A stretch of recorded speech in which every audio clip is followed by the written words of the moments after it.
Je suis très embêté et il paraît que le vaccin contre la grippe A n'est pas fiable. Ils ont mis tout un tas de saloperies dedans, aluminium, mercure, squalène, et ils ne connaissent pas vraiment les effets secondaires.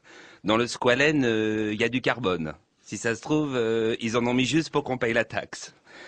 Le problème, c'est qu'on a créé ce vaccin en 4 mois, ce qui est très court, et qu'on n'a pas vraiment eu le temps de le tester. Les quelques cochons d'Inde vaccinés se portent bien, pour l'instant, et comment seront-ils dans quelques semaines Et puis là où le cochon d'Inde résiste, est-ce que l'homme résistera Attention, hein, perdre un ami ou un membre de sa famille, c'est beaucoup plus douloureux que perdre un cochon d'Inde. Je sens qu'il y a des petites filles qui m'écoutent qui sont pas d'accord. Mais si. Non, le risque avec ce vaccin, c'est d'attraper la maladie de Guillain-Barré. C'est une paralysie totale des muscles et du système respiratoire. La grippe A, les symptômes, c'est fièvre et courbature. C'est pas de bol, hein. C'est la première fois qu'on met au point un vaccin qui est plus dangereux que la maladie à éviter. En plus, c'est un vaccin fabriqué en Chine. Il a rien pour lui. Si jamais ils mettent dedans le même produit que ce qu'ils avaient mis dans les fauteuils relaxants Conforama, on est mal, hein. En plus d'être paralysé, le vacciné sera brûlé au 3e degré.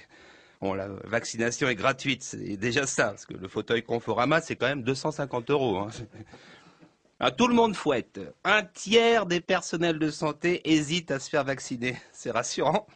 Ça rappelle l'inquiétude des navigants d'Air France qui refusaient d'embarquer avec l'ancien modèle de sonde pilote. Le vrai souci, c'est que le gouvernement a commandé 94 millions de doses de vaccins pour un total d'1 milliard d'euros et qu'il n'est pas question de mettre tout ça à la poubelle. Ah non. Ministère de la Santé formel, la vaccination massive aura lieu. Bon, grâce à Dieu, personne ne peut vous obliger à vous vacciner. Il faut votre accord. Même votre employeur n'a pas le droit. À part bien sûr France Télécom qui maltraite ses employés, qui les défenestre, et eux évidemment, ils se feront piquer plusieurs fois de force. Oh, c'est sûr que toutes ces doses, si plus personne les utilise, c'est du gâchis. Hein. On peut au moins vacciner les femmes enceintes. Cette année, la France est de nouveau championne d'Europe de fécondité, avec 828 400 bébés. Si le vaccin tue quelques mamans, c'est pas dramatique. Au contraire, la France est le pays qui congèle le plus de nourrissons. J'ai l'impression qu'on est devenu blasé avec toutes ces naissances.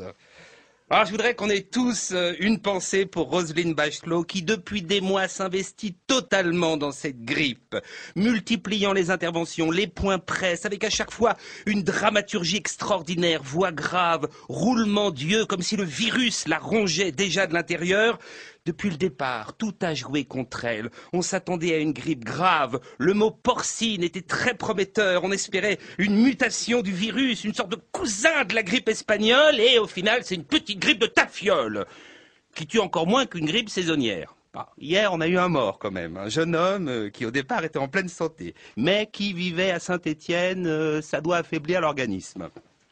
Il est vital que d'une façon ou d'une autre, Roselyne soit récompensée de ses efforts. Si personne d'entre nous n'utilise son vaccin, ça peut la tuer. Trouvons des astuces. Offrons un titre de séjour à des sans-papiers en échange d'une piqûre. Avec les effets secondaires, c'est un titre provisoire. Vaccinons des vieux dans les hospices en cachette en leur faisant croire que c'est des vitamines. Faisons le maximum, sinon le gouvernement Sarkozy aura même raté sa grippe.